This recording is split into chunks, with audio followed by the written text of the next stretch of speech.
बहुत ही बेइज्जती करी है।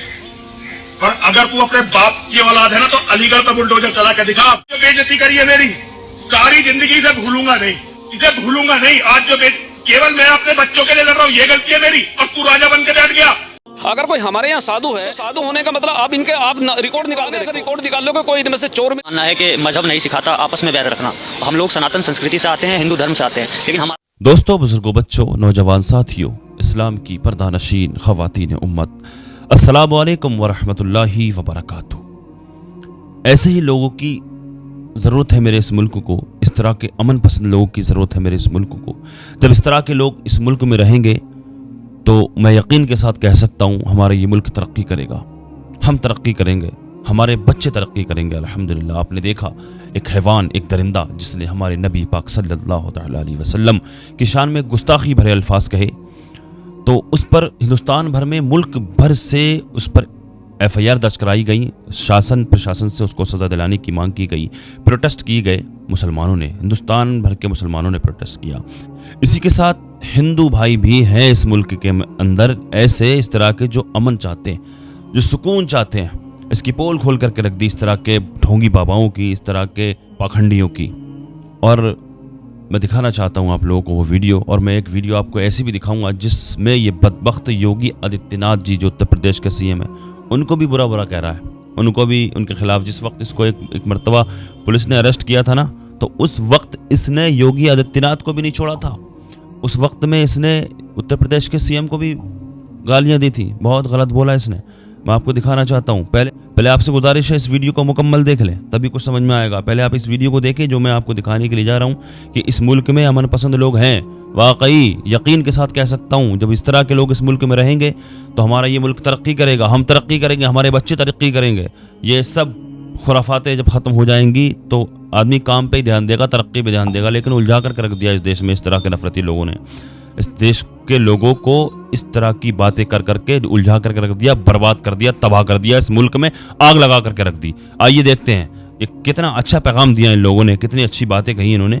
आपसे गुजारिश है वीडियो को मुकम्मल देखें, और उसके बाद में वो वीडियो में मैं आपको दिखाऊंगा जिस वीडियो के अंदर नरसिंहानंद ने योगी आदित्यनाथ जी को भी काफ़ी बुरा कहा है। इस तरह की बात करता है, मुल्क की खवातीन को भी बुरा कहता है। एक वीडियो जिसकी इस तरह की वायरल हुई थी, जो इसने किसी को नहीं छोड़ता, ये मुसलमानों को और हिंदुओं को किसी को नहीं छोड़ता है, सबका दुश्मन है ये।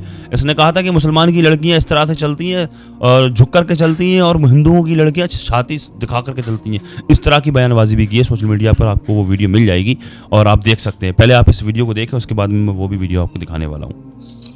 ऐसी बात उनको नहीं करनी चाहिए, इससे तो बहुत विद्वेष फैलता है, और मेरे समझते झगड़े कराने की नीयत से ऐसा उन्होंने बयान दिया, मेरा ऐसा मानना है। आपको क्या लगता है कि क्या भूमिका सरकार की होनी चाहिए, और इस पर विस्तृत तरीके से आप बताएं, आप बुद्धिजीवी हैं। नहीं, सरकार को इस पर कार्रवाई करनी चाहिए, ऐसे भाषण पे, ऐसी बातों पर रोक लगानी चाहिए, और उनकी, मैं तो कहता हूँ, उन्हें गिरफ्तार करके उस पर कार्रवाई करनी चाहिए। हर्ष, आपको क्या लगता है, ये पूरे प्रकरण को कल से आप देख रहे हैं बुलंदशहर में, इसके बाद पथराव भी हो गया, तनाव भी बढ़ा, तो क्या दृष्टिकोण आप रखते हैं? देखिए, मेरा मानना है कि मजहब नहीं सिखाता आपस में बैर रखना। हम लोग सनातन संस्कृति से आते हैं, हिंदू धर्म से आते हैं, लेकिन हमारा धर्म किसी दूसरे धर्म के खिलाफ में बोलना या ऐसी बयानबाजी देना जिससे आपस में लड़ाई झगड़ा हो, उन्माद की भावना फैले, द्वेष फैले, इस भावना का हम समर्थन नहीं करते। उन्होंने जो बयान दिया है वो उनका निजी बयान हो सकता है, लेकिन मैं मानता हूँ ऐसे बयानों को हम लोग को कंडम करना चाहिए। ऐसे बयान जो हमारे धर्म के लिए सबसे बड़ा नुकसानदेह है, क्योंकि हमारे धर्म के ऊपर इस बयान से उंगली उठती है कि उन्होंने बयान दिया, लेकिन वो संतों का नेतृत्व नहीं कर रहे हैं, क्योंकि हमारे देश के संत आपसी भाईचारे का बयान देते हैं, सौहार्द का बयान देते हैं, प्रेम का बयान देते हैं। मुझे लगता है कि सरकार को इस पर कार्रवाई करनी चाहिए। जो लोग इस प्रकार का बयान देते हैं जिससे आपसी भाईचारे का कंडम हो रहा है, तमाम लोग आपस में लड़ रहे हैं, ज्ञापन में देख रहा हूँ तमाम शहरों में ज्ञापन दे रहे हैं। अगर मैं कहूँ तो दंगों की भावनाएं या दंगों को भड़काने जैसी भावनाएं तमाम जगह पर लग रही है। अगर ऐसा होगा तो आपसी भाईचारे का नुकसान होगा, प्रेम का नुकसान होगा, सौहार्द का नुकसान होगा। तो मुझे लगता है कि सरकार को इस पर कार्रवाई करनी चाहिए कि बयान पे जो उन्होंने बयान दिया उस पर कड़ी कार्रवाई हो। पर हम लोग तमाम लोगों की ओर से इसको कंडम करते हैं, ऐसा बयान मान्य नहीं है। क्या लगता है कि एक सोची समझी ये साजिश है या यूं ही है सब कुछ? देखिए, बिल्कुल सोची समझी रणनीति के तहत ही बयान दिया गया, और जिस तथाकथित संत ने, तथाकथित मैं इसलिए कहता हूं कि वो संतों का नेतृत्व नहीं करते, जैसा भी साथी ने भी बताया। अहम जब चुनाव चल रहा है एक प्रदेश के अंदर, वहाँ पे दिया गया। ये पश्चिम उत्तर प्रदेश की धरती है, दो आपकी धरती है, यहाँ पे हिंदू मुस्लिम एक साथ मिलकर रहते हैं। लेकिन अगर किसी धर्म संप्रदाय के बारे में, उनके धर्मगुरु के बारे में, अगर आप उनके इष्ट के बारे में इस तरीके की बात बोलते हैं तो कहीं ना कहीं अनुचित है। हम लोग हिंदू मुस्लिम सिख ईसाई आपस में है, भाई भाई, बचपन से हम लोग पढ़ते हैं। तो ये कौन लोग हैं जो धार्मिक उन्माद फैलाना चाहते हैं? हमारा निवेदन है योगी आदित्यनाथ जी से, और निवेदन शब्द मैं इसलिए इस्तेमाल कर रहा हूँ क्योंकि उनको समर्थन उनको प्राप्त है, इसलिए वो बयान दे रहे हैं। तो ऐसे लोगों पे कार्रवाई करिए, उनको गिरफ्तार कीजिए, नहीं तो इस पश्चिम उत्तर प्रदेश के अंदर आप देखिए तमाम लोग गुस्से में। और यहाँ पे अगर ये 1857 की क्रांति धरा है, यहाँ पे पहले इस तरीके की घटनाएं हुई हैं। ऐसे बयान जब कोई व्यक्ति देता है तो फिर लॉ एंड ऑर्डर मेंटेन करना सरकार का काम होता है, क्योंकि धार्मिक भावनाएं लोगों की आहत होती हैं। भरतलाल जी, आपके संदर्भ में देखते हैं सारा प्रकरण। मैं तो ये कहता हूँ सर कि हम हिंदू मुस्लिम सिख ईसाई आपस में सब हैं भाई भाई, लेकिन ऐसा भेदभाव नहीं होना चाहिए, ऐसे किसी के लिए गलत नहीं बोलना चाहिए। अगर हम किसी के लिए गलत बोल रहे हैं, हम राजनीति में हैं या राजनीति कर रहे हैं, हम किसी को गलत क्यों बोलें?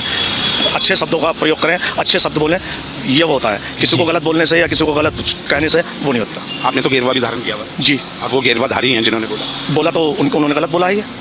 जी, आपका क्या दृष्टिकोण है? ये है कि उन्हें अगर उन्होंने बोला है तो उनके खिलाफ कार्रवाई होनी चाहिए, उन्हें कड़ी से कड़ी सजा मिलनी चाहिए। हरियाणा में आज चुनाव थे, उसके दृष्टिगत ये जानबूझ के दिया गया बयान है? हाँ जी, ये अब इनकी कुर्सी डामाडोल है तो ये तो कहीं ना कहीं कुछ ना कुछ करेंगे। आपको क्या लगता है? सर ये बहुत ही गलत हुआ है, ऐसा होना नहीं चाहिए था, क्योंकि ये हम बुद्ध को मानने वाले लोग हैं और बुद्ध ने कहा कि यहाँ पे शांति चाहिए, अहिंसा नहीं चाहिए, इससे तो यहाँ की व्यवस्था बिगड़ेगी। ये बहुत ही गलत हुआ है। लेकिन इसमें मोदी जी ने खुद कहा था कि हमें बुद्ध चाहिए, युद्ध नहीं चाहिए, तो कहीं ना कहीं उनकी भावना को भी ठेस पहुंची इस चीज़ से। जी, तो उन्हें इस बात पे थोड़ा अमल करना चाहिए, सरकार को आदेश देना चाहिए कि इस पर कार्रवाई हो सकती है। जब चुनाव आते हैं, क्या चुनाव जीतने का यही तरीका बचा है? क्या ये पैतरा अब हो गया है? ये चुनावी हथकंडे हैं और क्या, इनसे और कुछ तो कुछ अर्थ निकलता नहीं है। हरियाणा के चुनाव है और चुनाव जो हुए होंगे, ये उन्हीं को भटकाने की दिशा में जो बयान दिया है वो ये कदम है उनका।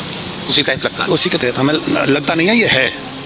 तो इसमें सरकार की भूमिका आप कहाँ देखते हैं? सरकार की भूमिका, सरकार को कड़ी कार्रवाई करनी चाहिए। मैंने तो पहले भी कहा, गिरफ्तारी होनी चाहिए ऐसे लोगों की, इनको ऐसे बयानों से बाज आना चाहिए, उन पर कड़ी से कड़ी कार्रवाई। और मैं तो गिरफ्तारी की बात करता हूँ, कार्रवाई तो अपनी जगह, पहले इन्हें गिरफ्तार करके जेल में डाला जाए। इन्हें पता होना चाहिए कि ऐसे बयान देने से क्या फर्क पड़ता है। इस बयान को किस संदर्भ में आप देखते हैं? क्या ऐसे बयान चुनाव जीतने की एक गारंटी मान लिया जाए? क्या ये चुनाव को देखकर है या क्या मानते हैं? देखो, वास्तविक रूप से यहाँ के लोगों की जो मानसिकता वो धार्मिक आधार की है और उसका जो लिंक है वो शासन से है। शासन इन्हें छूट देता है, नहीं तो जो भी धार्मिक आधार पर बयान दे रहा है उसके खिलाफ पूर्ण रूप से कार्रवाई होनी चाहिए। वो संवैधानिक दायरे में जो नहीं है, जो संवैधानिक अनुचित है वो अनुचित है, और संवैधानिक उचित है उचित है। धर्म चाहे कोई सा भी हो, वो हमें आगे बढ़ने की शिक्षा देता है, न कि पीछे हटने की। अगर कोई भी सरस्वती, ये जितने भी हैं साढ़े के साढ़े आडंबरवादी हैं, भाई आडंबरवाद फैलाते हैं। मैं खुद भी हिंदू हूँ, लेकिन हिंदू होने का मतलब ये नहीं है कि मैं किसी के धार्मिक रूप से किसी को ठेस पहुंचाऊं। जितने भी कुल मिलाकर मेरा कहने का मतलब है, जो भी स्टेटमेंट है वो पूर्ण रूप से गलत है। मैं चाहूंगा कि भारत सरकार और माननीय मुख्यमंत्री योगी जी वो इनके खिलाफ सख्त से सख्त कार्रवाई करें। अगर वे इनके खिलाफ, क्योंकि जिन लोगों के खिलाफ हम बोल रहे हैं, एक दूसरी बात ये भी है कि जो यहाँ का मुसलमान है वो कोई विदेश से आया हुआ नहीं है, वो सारे के सारे हमारे से कन्वर्ट है। उनके खिलाफ बोलने का मतलब क्या है? और अगर हम धार्मिक आधार पर, अगर ये साधु सन्यासी जी नाम साधु बना करके बैठा रहे हैं, धर्म के हम जिम्मेवार बना रहे हैं, ठेकेदार सब यूज नहीं करने का, अगर ये लोग भी जो है अगर धार्मिक उन्माद फैलाने की बात करेंगे, बताओ जनता का क्या विश्वास रह जाएगा? कुल मिलाकर पूर्ण रूप से गलत है। इनके खिलाफ संवैधानिक कार्रवाई होनी चाहिए। योगी साहब को और देखिए, किसी भी धर्म के खिलाफ बयानबाजी, या तो हमें इसकी चीज़ की भाई पूर्ण जानकारी हो, और नहीं तो फिर हमें किसी भी धर्म के बारे में, किसी भी धर्मगुरु के बारे में ऐसा नहीं कहना चाहिए। सरकार को इन चीज़ों से बचना चाहिए, और जो चीज़ ऐसी फैलाते हैं लोग, उन पर लगाम लगानी चाहिए। और मैं किसी भी धर्म के समुदाय से भी कहूँगा कि मतलब कानून को अपने हाथ में न ले, दंगा फसाद ये जो है ये चीज़ निकलनी चाहिए। उसकी रिपोर्ट दर्ज कराएं, उसके लिए कानून है, अदालत हैं, वकील हैं, कानून अपना काम करेगा। केवल अपनी शिकायत दर्ज कराएं, कानून निष्पक्ष जांच करेगा और निष्पक्ष ही कार्रवाई करेगा। भारत धर्मनिरपेक्ष देश है भाई, भारत धर्मनिरपेक्ष देश है। धर्मनिरपेक्षता हमें संविधान में मिली है। संविधान से बढ़कर अब हमारे देश के प्रधानमंत्री हैं, वो संविधान के अंतर्गत हैं। आप और हम भी संविधान के अंतर्गत हैं। हम जो बोल रहे हैं वो भी संविधान के अंतर्गत है। जो भी हमारे देश में किसी भी डिपार्टमेंट से संबंधित आदमी वो संविधान के दायरे में है। इसलिए संविधान से बाहर हम साधु होने के बाद अब सब क्यों कह रहे हैं? किसी की भावनाओं को धार्मिक आधार पर ठेस क्यों पहुंचा रहे हैं? जब हमें ये भी पता है कि वो भी, अब आप देखिए किसी भी गली मोहल्ले में चले जाओ, वहाँ हर समाज के लोग मिलेंगे। अगर शादी ब्याह की बात ना हो तो धर्म की कहीं जरूरत नहीं पड़ती किसी को, शादी ब्याह में ही हमें जरूरत पड़ती है। अब ये हमारे देश में लोग एक साथ मिलकर जीना चाहते हैं, लेकिन हकीकत क्या है? जो हमारे ऊपर जो कुछ राजनीतिक लोग, जिन्हें मैं उन्हें सामाजिक तत्व भी कहूँगा, वे लोग बैठे हुए हैं, वे बिना वजह के धार्मिक उन्माद फैलाने काम करते हैं ताकि उनका अपना राजनीतिक उल्लू सीधा हो सके। इनके खिलाफ मैं उनसे अनुरोध करना चाहूँगा, माननीय मुख्यमंत्री महोदय से, योगी आदित्यनाथ जी से, इनके खिलाफ धार्मिक आधार पर अगर कोई उन्माद फैला रहा है उसके खिलाफ सख्त कार्रवाई होनी चाहिए। ये भी कार्रवाई के दायरे में आने चाहिए, क्योंकि इन्हें कोई धार्मिक आधार पर उन्माद फैलाने का या कोई अभद्र भाषा यूज करने को सर्टिफिकेट नहीं मिल गया। अगर कोई हमारे यहाँ साधु है तो साधु होने का मतलब आप रिकॉर्ड निकाल के देखो। ये बाद में सरस्वती लगा रहे हैं, महाराज लगा रहे हैं, आप बताओ ये कहेंगे राजा महाराजा रहे हैं क्या? ये इनके पुराने अगर रिकॉर्ड निकाल लोगे, कोई इनमें से चोर मिलेगा, कोई कुछ मिलेगा, कोई कुछ। बैकग्राउंड अगर देखोगे, मेरा अपना अनुमान है, मैं निश्चित नहीं करा, मेरा अपना अनुमान है, इनका बैकडोर बहुत डाउन मिलेगी और सोशल वर्क से इनका कोई लेना देना नहीं है। इसलिए इनके खिलाफ मैं तो आपसे भी चाहूंगा, आप इसमें प्रयास करें, इनके खिलाफ कार्रवाई होनी चाहिए। आपको आपके संदर्भ में में देखते हैं इस बयान? देखो, इलेक्शन नज़दीक है तो हीट ऑफ द मोमेंट लाजमी है। कभी भी इलेक्शन के नज़दीक कुछ भी जो है, कोई भी पॉलिटिकल स्टंट कुछ भी आता है तो उसमें मैं अनुरोध यही करूँगा कि जो आम पब्लिक है वो उसमें इन्फ्लुएंस ना हो। क्योंकि अगर आप बहुत अच्छे लेवल पे काम कर रहे हैं, सोसाइटी में बड़े अच्छे लेवल पे काम कर रहे हैं, तब भी मैं इसको उनको रिक्वेस्ट करूँगा कि उन लोगों को आगे बढ़ के आना चाहिए कि प्रशासन और या योगी प्रशासन या मोदी प्रशासन को उसमें कंट्रोल करके जो ना सिचुएशन को जो ना ऐसे संभालना चाहिए कि सब लोगों को जो है जीने का हक हैगा। एक ही धर्म के लोगों का यहाँ पे जो ना शुरू से मैं काफ़ी मतलब सालों से इतिहास रहा है कि काफ़ी धर्म के लोग यहाँ रहते हैं और इतने धर्म है यहाँ पे जो है, इतने धर्म के बावजूद भी आज ये जो ना पूरा एकजुट होकर के हिंदुस्तान यहाँ रह रहेगा। ये जरूर बोलूँगा कि एजुकेशन के नाम पे आप जो है एक चीज़ कह सकते हो कि एजुकेशन जो है ना सबके लिए बहुत ज़रूरी है। एजुकेशन में सबका डेवलपमेंट का एक अग्रसर होना बहुत ज़रूरी है, लेकिन अगर इसको जो है धर्म की आड़ में देखोगे तो धर्म की आड़ में नहीं देखना चाहिए। इसको एकजुट तरीके से ये देखना चाहिए कि अगर डेवलपमेंट होना है। जी, बहुत खूब मेरे अजीज़।